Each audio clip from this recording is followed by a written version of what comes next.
விடுதலை பெற்று எழுந்திருக்கிறது, பாதுகாப்பாக வாழ்ந்திருக்கிறது.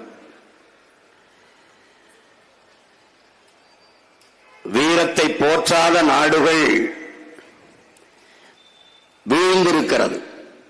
வீரமற்ற மக்களை கொண்ட நாடு அடிமைப்பட்டு அழிந்திருக்கிறது. இதுதான் வரலாறு.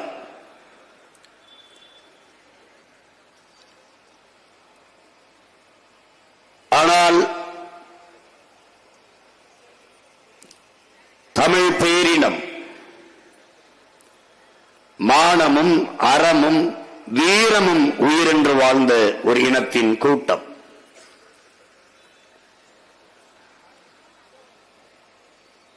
தமிழர்களுடைய அறமும் புறமும், புறம் என்பது முழுக்க முழுக்க வீரத்தின் திரட்சியே.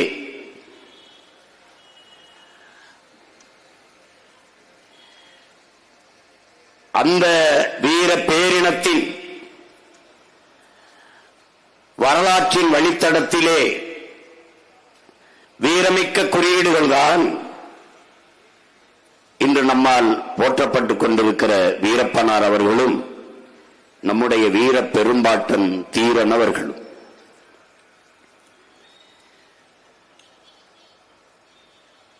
இந்த நாட்டை ஆளுகிற ஆட்சியாளர்கள் அல்லது வெகுவான மக்கள் அவர்களின் பார்வையிலே வீரப்பன் ஒரு கொள்ளைக்காரன், ஒரு திருடன், சந்தன மரக்கட்டையை வெட்டி வித்தவன், யானைகளை கொன்று தந்தங்களை கடத்தியவன், கொலைகாரன். இதுதான் இவர்களுடைய பார்வை.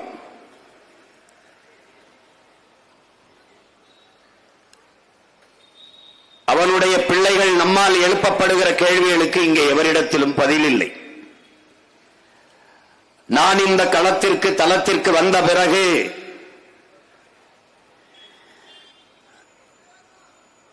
சந்தனக்கட்டையை வெட்டி வித்தார், யானைகளை கொண்டு தந்தங்களை கடத்தினார். வித்தவர் காட்டுக்குள் இருந்தார், வாங்கியவன் எங்கிருந்தான் என்று கேட்டேன். ஒருவரிடத்திலும் பதில் இல்லை. விற்றவரையே தேடி தேடி விரட்டி விரட்டி கொள்வதற்கு பல ஆண்டுகள் போராடினீர்களே, வாங்கியதில் ஒருவனை கூட கைது செய்யவில்லையே, ஏன்?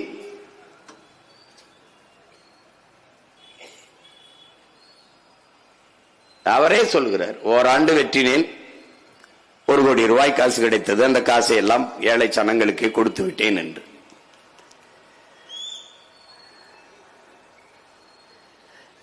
என் தம்பி சீமானவர்கள் சொன்னது போல அவன் இல்லாத காடு காடாக இல்லை, பொட்டல் காடாக மாறி இருக்கிறது என்பதை பார்க்கிற போதுதான் நான் சொன்னது உங்களுக்கு நினைவு வரும். உண்மையிலேயே வீரப்பன் வனக்காவலன் என்பது அவரே சொன்னதுதான். அவர் உயிரோடு இருக்கும் வரை 6000 சதுர கிலோமீட்டரில் ஒரு கர்நாடக காக்கை கூட பறக்கவில்லை.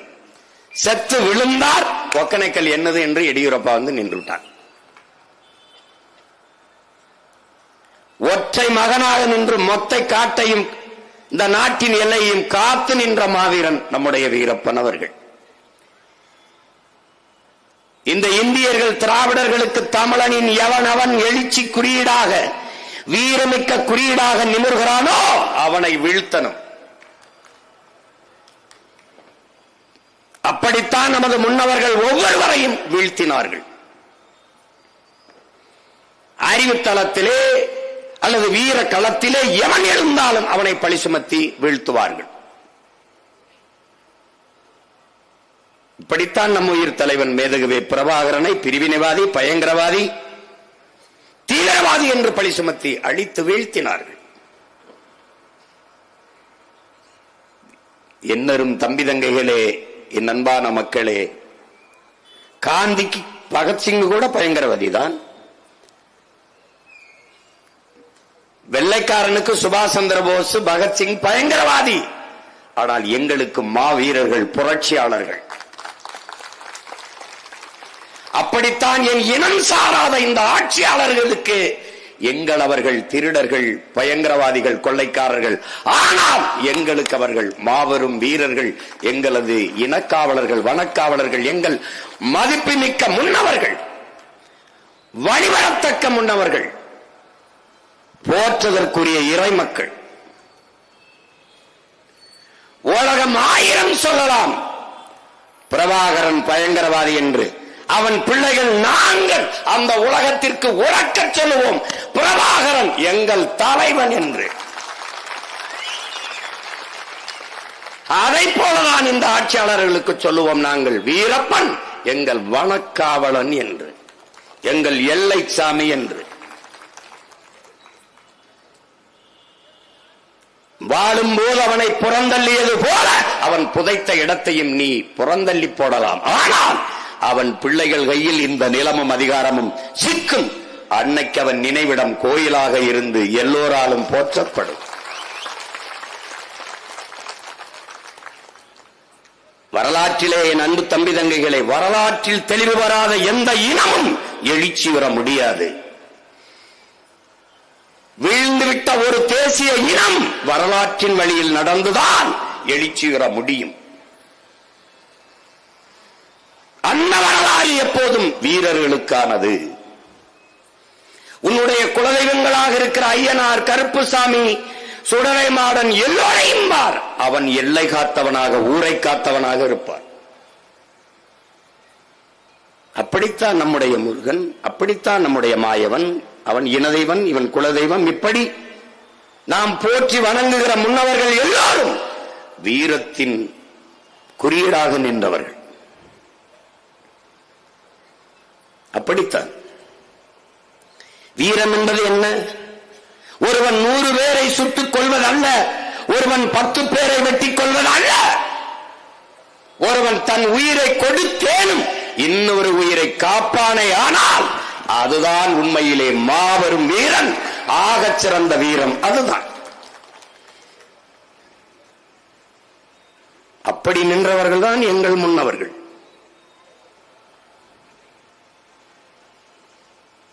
வீரப்பன் திருடன் என்றால் அவர் திருடியே சேர்த்த சொத்துகள் எங்கே? அவர் கட்டிய மாளிகைகள் எங்கே? எங்கே? ஒரே ஒரு பொண்டாட்டியோட காட்டுக்குள் வாழ்ந்த ஒருவன் அவனாகத்தான் இருப்பான். நாகப்பாவை கடத்தி அவனால் ஏன் நமிதாவை கடத்த முடியாதா? ஒரு நக்மாவை கடத்த முடியாதா?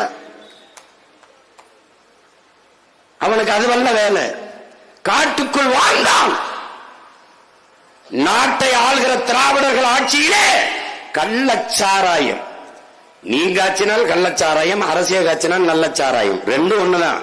ரெண்ட குடிச்சாலும் சாகிறது தான். எப்படிப்பட்ட நாடு? இவன் சாராயங்காட்சி வித்து குடிக்க வச்சு சாகரித்தான். காட்டுக்குள் இருந்த அவன் சாராயங்காட்சினானா? சொல்ற.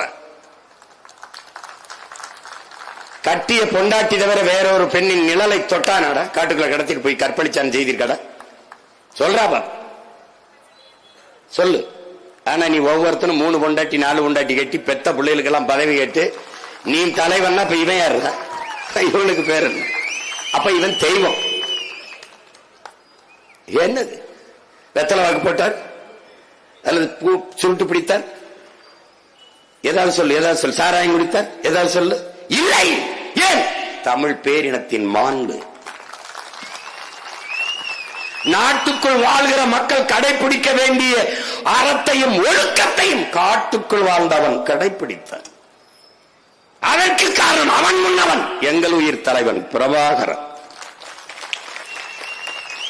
எங்களுக்கு காடு ஏன் அவ்வளவு நெருக்கம்? என் தலைவனுக்கு வன்னிக்காடு, எங்கள் முன்னவன் தமிழரசனுக்கு முந்திரிக்காடு,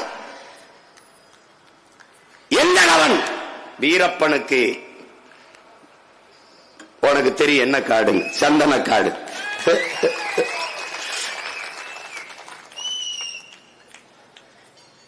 எங்கோ போர்க்கள சூழல்ல இருந்த ஒரு தலைவன் வீரப்பனை நேசிச்சு எப்படியாவது தன் நாட்டுக்கு கூட்டிட்டு போயிடணும்னு நினைச்சிருக்காருன்னா பாத்துக்க. பார்வை தெரியலங்கிறாங்க, ஆளை எப்படியாவது கொண்டு வந்துடணும்னு பெருமுயற்சி எடுத்தார். அதை தன் தம்பியிடத்திலே பதிவு செய்தார். அவரை பற்றி பேச்சு வருகிற போது நான் சந்தனக்காடு அந்த தொடரை பற்றி பேசினேன். என் தம்பி பாலமுரளிக்கெல்லாம் தெரியும். நானே சான்று. நான் வந்து பேசி என்னுடைய ரத்தம் வேல்முருகன் வைத்து அதை அந்த மொத்த தொடரையும் வாங்கி பெட்டிக்குள் வைத்து படகுகளை அனுப்பி வைத்த மகன் நான். நேரம் கிடைத்தால் நான் பார்க்கிறேன் என்று அவ்வளவு மதிப்பு வைத்திருந்தார். என்னிடத்தில் சொல்லுகிறார், நம்ம இனத்துல அந்த நிலத்துல அங்க உங்க நாட்டுல ஒரு வீரர், ஒரே ஒரு வீரர், அவரை பாதுகாக்காம இப்படி அநியாயமா கொன்னுட்டீங்களேங்கிறதுல, அவரை பாதுகாக்காம கொன்னுட்டீங்களே. தலைவன் சொல்லுகிறான், தமிழீழ மண்ணில் இருப்பவர்களை விட சிறந்த வீரர்கள் தாயக தமிழகத்தில் உருவானார்கள். நாங்கள் போர்க்களத்தில் நிற்கிறோம். எதிரிகளின் துப்பாக்கி, தோட்டா, பீரங்கி குண்டுகள் பட்டால் உடனே மாண்டு விழுவோம். எதிரிகளும் சிக்கினால் கழுத்திலே தொங்குகிற விசக்குப்பியை கடித்து சாவோம். அடுத்த நொடியில் மரணிப்போம். ஆனால் அங்கே நம்ம உயிர் தமிழ் மொழி செத்துவிடக் கூடாது என்று உடலிலே நெருப்பை கொட்டி வெந்து சிறுக சிறுக சிறுக துடித்து செத்த வீரம் தமிழ்நாட்டு மரபனுக்குத்தான் உண்டு. ஈழப்படுகொலையை தடுக்க தம்பி முத்துக்குமார், காவிரி நதிநீர் உரிமைக்காக தம்பி விக்னேஷ், 3 அண்ணன்மார் உயிரை காக்க தங்கை செங்கொடி, என் உயிர் தமிழ் மொழி செத்து விடுமோ, என் உயிரின் மேலானது எனது மொழி, நான் சாகலாம், என் தாய்மொழி தமிழ் செத்துவிடக்கூடாது என்று செத்தவன் இந்த மண்ணில் மறவன். அதைத்தான் தலைவர் சொல்கிறார். அப்படிப்பட்ட வீரத்தை வார்த்து வளர்த்து எடுக்காமல் வெறும் வாக்காளர்களாக மாற்றிவிட்டீர்கள். மாற்றியவன் நான் அல்ல, இந்த திராவிட திருவாளர்கள். பகுத்தறிவு, முற்போக்கு, சீர்திருத்தம், சகோதரத்துவம், சமூக நீதி எல்லாம் பேசிவிட்டு சாதி, மதம், சாராயம், திரைப்போதை 4 போதைக்கு அடிமையாக்கி அடுத்த தலைமுறையை ஒண்ணுக்கு முதலாக பதறாக்கியவர்கள் இந்த பராரி கூட்டத்தின் ஆட்சி, கேடுகட்ட இவர்களின் ஆட்சி. சாராயம் குடித்து செத்தவனுக்கு காசு கொடுக்குது, ஓடுது. அவன் பிள்ளையை நான் படிக்க வைப்பேங்குது, அவனுக்கு அரசு வேலை கொடுப்பேங்குது, 10 லட்சத்தை எடுத்து கொடுக்குது. எல்லா பையனும் போய் பார்க்கிறான். சட்டப்படி குற்றத்தை கொழுப்படுத்து போய் குடிச்சு செத்தத நடிகனை பார்க்க போய் சீக்கி செத்ததுக்கு 34 லட்சம் கொடுக்குது. 34 லட்சம். ஒரு இடிவிழுந்து விளைநிலத்தில, வேளாண்மை நிலத்தில உழைத்துக் கொண்டிருந்த நம்ம அக்காவும் தங்கையும் செத்து போன 5 பேரை ஏறிட்டு பார்க்க ஒரு நாதி இல்லை இந்த நாய்ப்பய நாட்டில். செத்து விழுந்த நெத்தியில ஒத்தரவா போட்டு வைக்க ஒரு வயதர வரல. இதாண்டா இவங்க ஆட்சி.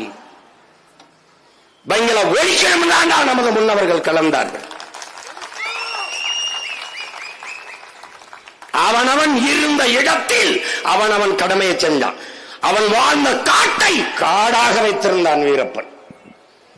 வெண்டடா பதில் இருக்கு, இங்க பதில் இருக்கா? வேண்டியது வீரப்பனே திருடன். அப்படி என்றால் ஜெயலலிதாவுக்கும் கருணாநிதிக்கும் பேர் என்ன? பேர் என்ன? எத்தனை கோடி சொத்து இருக்குன்னு எண்ணி முடிக்கிறதுக்குள்ள நீ செத்து போயிருவாய்டா. அவங்களுக்கு எவ்வளவு மகா மகா மகா மகா போட்டு கூட திருடர் பட்டம் கொடுக்கலாம். அவ்வளவு பெரிய திருடர்கள் அவர்கள். திருடர்களுக்கு ஒரு சங்கம் இருந்தால் அதன் தலைவர்கள். திருடன் கொடுமை. அப்படிப்பட்ட ஒரு வீரனை நாம் நினைவு கூறிக்கொண்டிருக்கிறோம். காடு என்பது காடல்ல, அது இல்லாத அமையாது நாடு. நீரின்றி அமையாது உலகு என்றால் காடின்றி அமையாது நீர் என்பதை அறிவார்ந்த எனது தம்பி தங்கைகள், அடுத்த தலைமுறை பிள்ளைகள் கற்றுக்கொள்ளும். அவன் இருக்கிற வரை பயன்தான், அவர் இல்ல சுதந்திரமா வெட்டி விற்கிறான். என் தம்பி சீமன் மாதிரி காட்டுக்குள்ள ஆடு மாடு மேஞ்சா அது வந்து அங்க இருக்கிற வன விலங்குகளுக்கெல்லாம் ஆபத்து வந்துருமா. எனக்கிட்ட கதை சொல்றான். டே மங்கினி பிள்ளைகளா, நாங்க தினம் படிக்கிறோம்டா. படுக்கை அறை இருக்குல்ல, கால் நீட்டி படுக்கிற இடத்த தவிர சுத்தி அறையில் வந்து பாடுறா. வெறும் புத்தகம்டா, பிக்காளிப்பட வந்து பாடுற. படிச்சுக்கிட்டே இருப்போம்டா. உலகத்துல நடக்குது, என்ன நடக்குது, காடுனா என்ன, நீர்னா என்ன, அருவினா என்ன, ஆறுனா என்ன, மலைனா என்ன, இது கூட தெரியாதவங்களாடா நாங்க. என் பரம்பரை ரத்தம்டா, உயிர்மை நேய கூட்டம்டா. இதுகிட்ட வந்து பேச்சுக்கிறது இங்க. காட்டு வனவிலங்குகளுக்கு எங்க ஆடு மாடு போய் பெய்யறதுல பாதுகாப்பற்ற சூழல் உருவாயிருதான். அப்ப கல்குவாரியில வெடிகுண்ட வச்சு தகர்த்து வெட்டி எடுத்துட்டு அப்ப அந்த ஆடு மாடெல்லாம் நல்லா அந்த வாழ்கிற சிங்கம்புலி கரடிலாம் ஐயோ நல்லா வெட்டி எடுங்க, மகிழ்ச்சியா இருக்கடா. டேய், அந்த குவாரியை தோண்டின இடத்துல இந்த குவாரி உரிமையாளன் பட்டியல் எல்லாம் எடுத்து வச்சு ஒரு நாள் நீ வெட்டி எடுத்த பொக்கணிலே உன்னை தூக்கி வச்சு நான் புதைக்கல, நீ பாதுகிட்டே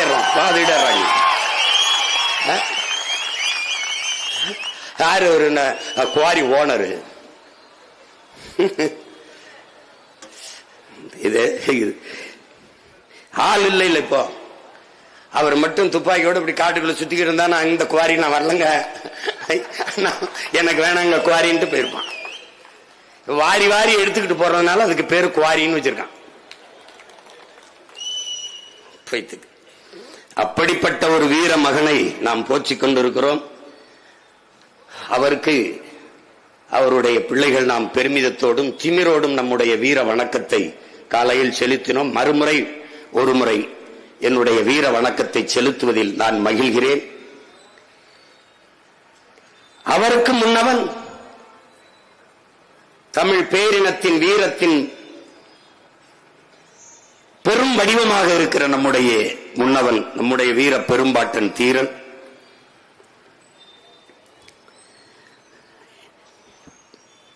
ஒரு சிறிய காணொளி ஆவணத்தை நாம் அது செயற்கை நுண்ணறிவில் தயாரித்தது.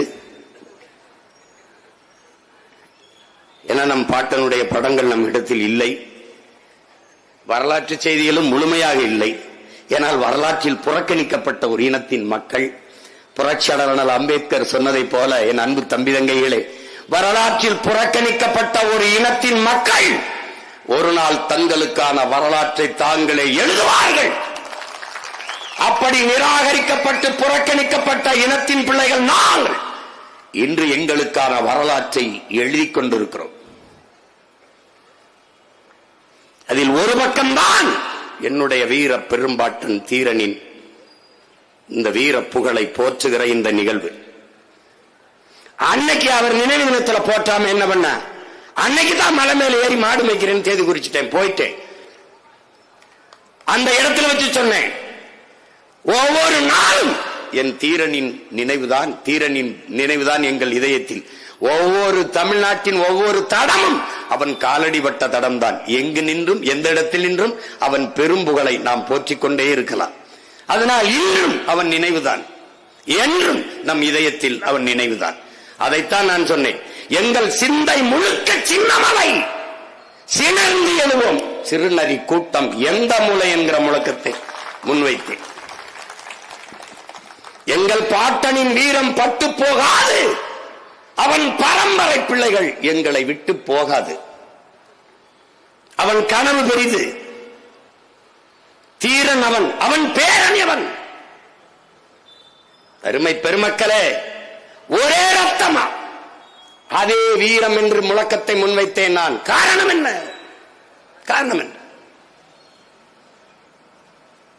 அடிமையாக வாழ்வது அவனுக்கு பிடிக்கவில்லை.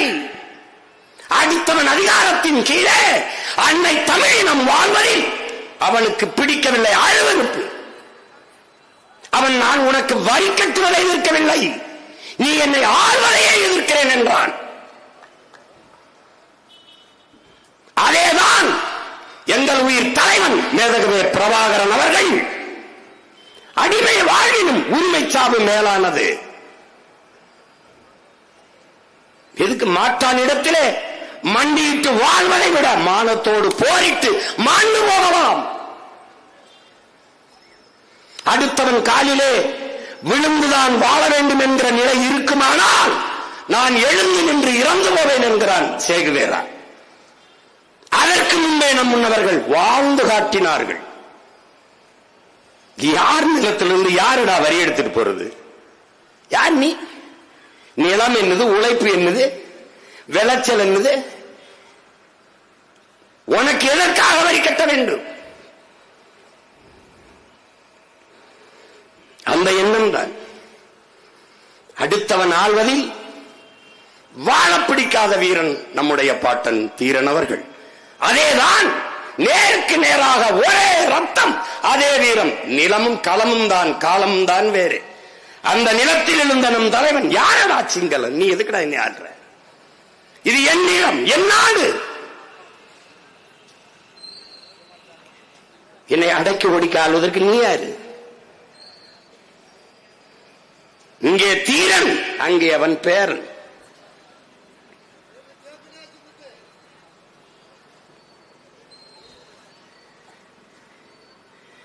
நமது முன்னவர்கள் எல்லோரையும் பாருங்கள், இங்கே காட்டிய எல்லோரையும் பாருங்கள். ஆவணப்படத்திலே நம்முடைய பாட்டன் மருதீர்வர் மன்னர்கள், நம்முடைய பாட்டி வேலு நாச்சியார் மன்னர் ராணி, நம்முடைய பாட்டன் பூலித்தேவன் அரசன், நம்முடைய பாட்டன் அழகுமுத்துக்கோன் அரசன் மன்னன்.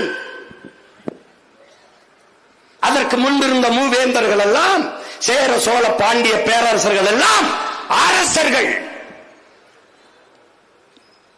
முத்து வடுகரோ கட்டப்பொம்மரோ மன்னர் கட்டப்பொம்மரோ கட்டளையிட்டால் படைக்கு மக்கள் வர வேண்டும், அரசு ஆணை, அரசனின் உத்தரவு. ஆனால் தீரன் சின்னமலையார் மன்னனா இல்லை, இல்லை, மன்னனாக ஆக்கப்பட்டவன், மன்னனாக பிறந்தவனா இல்லை, சாதாரண உழவர் குடியிலே ஒருவனாக பிறந்த மகன், எளிய மகன், ஒரு பாட்டாளி வர்க்கத்தின் மகன், ஒரு பாமரன், ஒரு எளிய குடும்பத்தில் பிறந்த மகன். அவன் நாட்டு விடுதலைக்கு போராட வா என்று கூப்பிட்டான், எவன் வருவான் என்று அறிவார்ந்த தமிழ் சமூக மக்கள் சிந்திக்கணும். மன்னன் விட்டா வருவான், மக்களில் ஒருவன் கூப்பிட்டு எவன் வருவான்?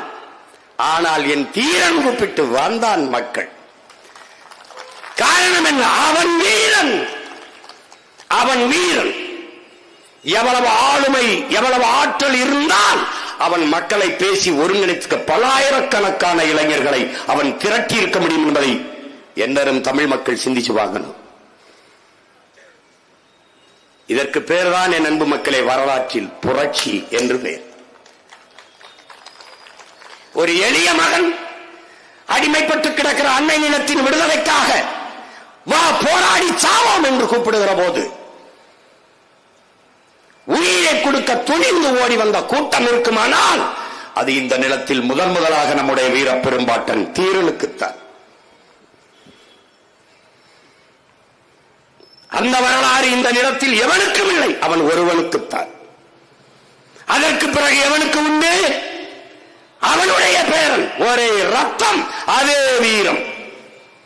இந்த நிலத்தில் தீரன், அந்த நிலத்தில் பிரபாகரன். அந்த நிலத்தில் அவன் யார்? அவன் யார்? முதலமைச்சர் மகனா, அமைச்சர் மகனா, அதிபர் மகனா, இல்ல கோடீஸ்வர செல்வந்தனினுடைய பிள்ளையா? யார்? ஒரு எளிய மகன், சாதாரண மகன். பல குடிகளில் ஒரு குடியில் தோன்றிய ஒரு குடிமகன். தன் அன்னை நிலம் அடிமைப்பட்டு கிடக்கிறது, மாற்றானிடத்தில் மண்டியிடுகிறது. நம் அக்கா தங்கையை துப்பாக்கியை காட்டி வன்புணர்வு செய்து கொலை செய்கிறான், துடிக்க துடிக்க கொண்டு குவிக்கிறான், வீட்டை இடிக்கிறான், நாட்டு எல்லையை பறிக்கிறான், ஆக்கிரமிக்கிறான். இதை பார்த்துக் கொண்டிருப்பதை விட போராடி சாகலாம். அங்குதான் அடிமை வாழ்விலும் உரிமை சாவு மேலானது என்ற முழக்கத்தை முன்வைக்கிறார்.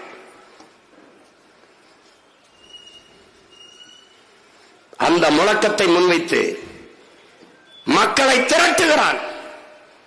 தன்னோடு படித்த 5 நண்பர்களை கூட்டுக் கொண்டு காட்டுக்குள் புகுந்தாவன் 5 பேரோடு சென்ற அவனுக்காக 50,000 பேர் செத்திருக்கிறார்கள் என்றால் அவன் எவ்வளவு பெரிய புரட்சியாளன். அவனை நம்பியிருக்கான் பாரு. இவன் கூட போய் சாவோமடா நாட்டுக்காக, அன்னை நிலத்தை மீட்பதற்காக உயிரை கொடுப்போம் என்று செத்திருக்கிறார்கள். வெறும் ஆண்களா? இல்லை, அதற்கிணையாக பெண் மக்கள், வீர மக்கள், வீர மகள்கள். ஒருவர் இருவர் அல்ல, பல்லாயிரக்கணக்கான வேலு நாச்சியார்கள் வீர போர் புரிந்து மாண்டார்கள். அப்படிப்பட்ட ஒரு படையை அவன் தயார் செய்தான். நேருக்கு நேர், ஒரே ரத்தம், அதே வீரம். காலம் வேறு, களம் வேறு, அவ்வளவுதான். இங்கு தீரன், அங்கவன் பேரன். அதற்கு நேராக அந்த தீரன் பேரன் பிரபாகரனின் மகன். இந்த எளிய மகன் சீமான் எந்த பின்புலமும் இல்லை. அப்பன் அமைச்சரோ முதலமைச்சரோ ஒரு கட்சியில் இருந்து பிரிந்து வந்தோ, சாதியை சொல்லியோ மதத்தை சொல்லியோ, இல்ல பெரிய செல்வந்தரின் மகனோ எதுவும் இல்லை. செத்து போனது இனம். இனத்தின் பிணத்துக்கு இடையிலே பிதுக்கி பிரசவிக்கப்பட்ட மகன், எளிய மகன். எதுவுமே இல்லை. மூச்சை பேச்சாக்கி இந்த மண்ணிலே கத்தி 36 லட்சம் வாக்கை பெற்று 3வது பெரிய கட்சியாக உயர்த்தி, நாங்களே ஒரு கொடியை உருவாக்கி ஒரு கொள்கையை வகுத்து, தன்மானமிக்க தமிழ் மக்களிடத்திலே மான தமிழச்சி மாறிலே பால் குடித்த பிள்ளைகளை உணர்வு சூழ ஏற்றி உருட்டி திரட்டி நாம் தமிழர் என்ற புரட்சிகர அரசியல் படை கட்டியிருக்கிறோம் என்றால், அன்று தீரன், அன்று அங்கே அவன் பேரன், இங்கே இந்த பேரன் சீமான் தீரனும் அவன் பேரனும். காலம் வெவ்வேறு, கையிலே இருக்கிற கருவி வேறு. இவன் வாள் வேல், அவன் துப்பாக்கி, அவன் துவக்கு, எனக்கு வாக்கு. அவர்கள் ஆயுதம், எனக்கு அறிவாயுதம். அவர்களுக்கு கருவி, எனக்கு கருத்தியல் புரட்சி. நோக்கம் ஒன்றுதான், அடிமை தேசிய இனத்தின் உரிமை, விடுதலை. அவன் தன்மானமிக்க பெருமையோடான பெருவாழ்வு. இதுதான் எங்களுக்கு நேர் நிற்கிற கனவு. அதனால் நான் தீரனும் அவன் பேரனும்.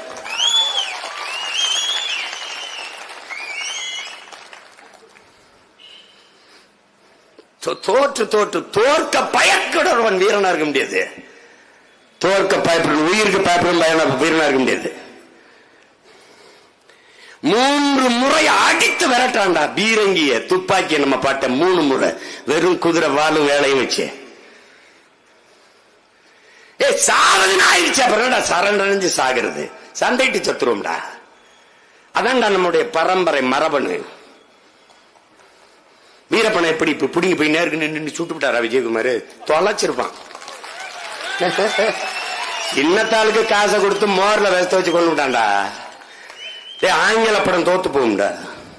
என் தம்பி பாலமல்லி சொன்னான் பாரு, மோர்ல மோர் வருது, மோரை குடிக்கிறாங்க பிள்ளைங்க. குடிச்சிட்டு அந்த ஓடையில போய் கையை கழிட்டு வரும்னு போறாங்க. நம்ம ஆளுக்கு முன்னாடி மோர் இருக்கு, கொஞ்சம் மயக்கமா வருது, இந்த மோர்ல ஏதோ தப்பு இருக்குன்னு நினைச்சு நம்ம பிள்ளைய மோரை கழுவிட்டு குடிக்க வேண்டாம்னு சொல்றதுக்கு திரும்புறான்டா. குடிச்சுக்கிட்டு இருக்காப்லடா.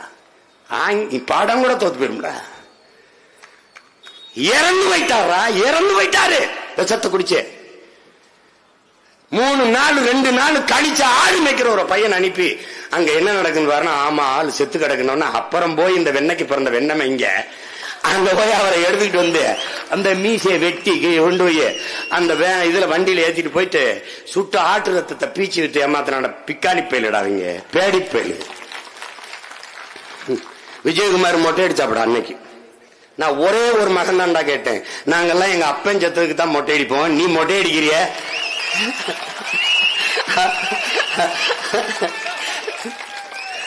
எப்படி நீ மொட்டை அடிச்சிருக்கிய? என்னன்னு கொன்னவன் யாரா? இன்னைக்கு சொல்லுமாடா அதிமுக எங்க ஆட்சியில தான் வீரப்பனை கொண்டு சொல்றா பாப்போம், ஒருத்தன் சொல்லிடுறா பாப்போம். ஏன்னா அன்னைக்கு சீமா இல்ல, அவனுக்கு ஒரு புள்ள இப்படி வருவான்னு நீ நினைக்கல, எவனுமே நினைக்கலையே. தமிழ்னு ஒருத்தன் பேசிட்டு வருவான்னு எவன நினைச்சாடா? இந்த இடத்துல நான் இவ்வளவு உறுதியா நிப்பேன்னு யாராவது நினைச்சியா? ஏன் நானே நினைக்கல. அப்ப யாரு நினைச்சிருக்கா? ஓ நிப்பாண்டா அப்படின்னு நினைச்சது யாரு?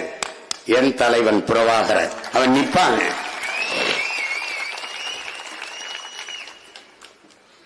எனக்கு பேசாத வேலையா?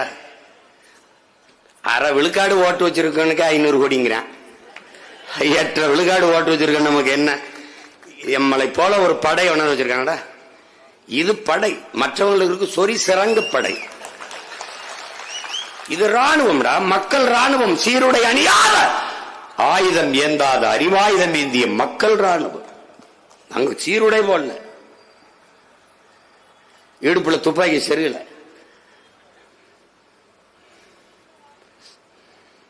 அதை விட வலிமையான ஆயுதம் வச்சிருக்கோம். போர்க்களத்தில் துப்பாக்கியை விடவும் வலிமையான ஆயுதம் புத்தகங்களே என்கிறான் லெனின். எங்கள் தலைவன் என் துவக்கில் இருந்து வருகிற தோட்டாவுக்கு என்ன வலிமை இருக்கிறதோ அதுபோல உங்கள் வாயில் இருந்து வருகிற ஒவ்வொரு வார்த்தைக்கும் வலிமை இருக்கிறது. இரண்டும் இணைந்து வெடித்தால்தான் இன விடுதலை பிறக்கும் என்கிற அந்த துவக்கம் கவனித்திருக்கலாம். ஆனால் அவன் பிள்ளைகளின் வாக்கு நானே பரவாயில்லைங்கிற அளவுக்கு பேசுவான். என் பிள்ளைகள் எல்லாம் பாத்துக்க, நீ இப்பவே எனக்கு பாரு நேரம் எப்ப கொடுக்குறான் பாத்தீங்களா? இதே கெஞ்சி கெஞ்சி இறங்குப்பா, எனக்கு கொஞ்சம் இடம் கொடுப்பான்னு சொல்ல வேண்டியது இருக்கு. இன்னும் நிறைய பேர் கூட்டத்தில் இருக்கான். அவனெல்லாம் பேச விட்டேன்னு வச்சுக்க, நாளைக்கு தான் எனக்கு கொடுப்பான் நேரம். இது நினைக்காத தம்பி, இது வேற மாதிரி. இது வேற மாதிரி. இது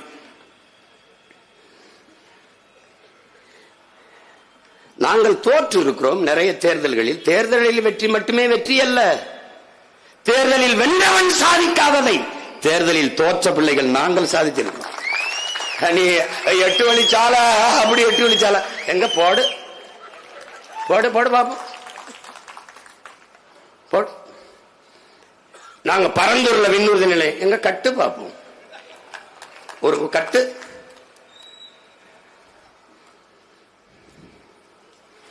அதெல்லாம் அது ஒரு காலம்.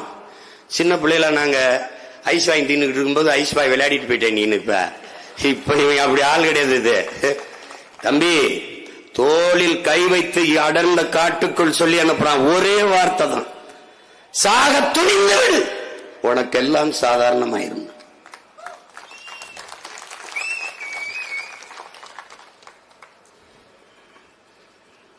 அதான் இங்க பரம்பரை மரபணுடா. தூக்கு மரண தண்டனை விதிக்கிறான். என்ன பேச்சு பேசுறாரு பாரு. அந்நியன் ஆட்சியிலே வாழ்ந்து